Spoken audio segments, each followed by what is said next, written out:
नमस्कार, रोक टोक मुंबई न्यूज में आपका स्वागत है।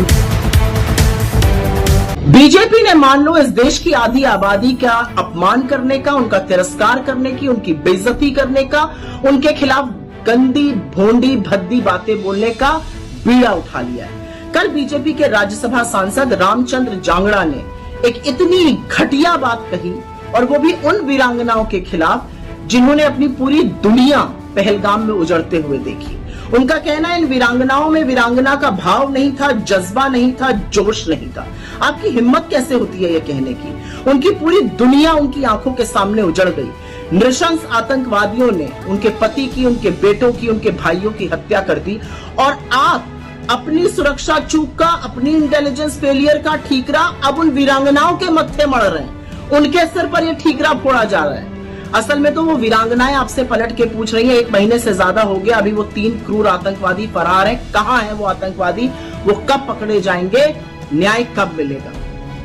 आपके अंदर लेश मात्र भी संवेदनशीलता नहीं है। जिनकी दुनिया उजड़ गई, जो इतने शोक से पीड़ित हैं, जो दर्द से गुजर रही हैं, उनके ऊपर आप कटाक्ष कर रहे हैं। थोड़ी तो शर्म आनी चाहिए बीजेपी वालों को।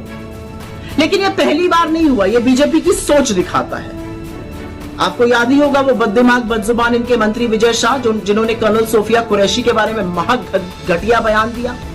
इनके एक और उप मुख्यमंत्री जगदीश देवड़ा, जो कहते हैं कि सेना मोदी जी के चरणों में नतमस्तक है। लेकिन बीजेपी ने इन लोगों के खिलाफ कोई एक्शन नहीं लिया। कोर्ट ने कहा तो एफआईआर दर्ज हुई, और एफआईआर भी ऐसी कि कोर्ट को बोलना पड़ा इस एफआईआर से कुछ नहीं होगा।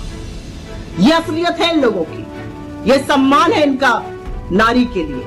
और जो काली करतूतें गिन गिन कर सामने आ रही है बीजेपी वालों की, चाहे वो बलिया हो, चाहे वो मंदसौर हो, हाईवे हो, क्या कर रहे हैं बीजेपी के लोग बेटियों से?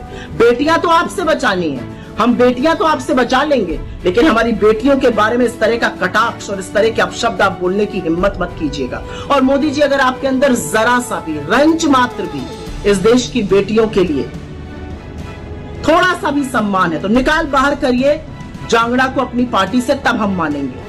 जो व्यक्ति शोक संतप्त एक महिला के घाव को कुरेद रहा है बजाय उस पर मरहम लगाने के, वो राज्यसभा तो भूल जाइए, वो पब्लिक लाइफ में होने लायक नहीं। उसको अपनी पार्टी से जब तक आप नहीं निकालिएगा, आपकी सारी बातें खोखली हैं। आप कहते हैं ना आपकी नसों में गरम सिंदूर बह रहा है, उस सिंदूर को ललकारा है जांगड़ा ने।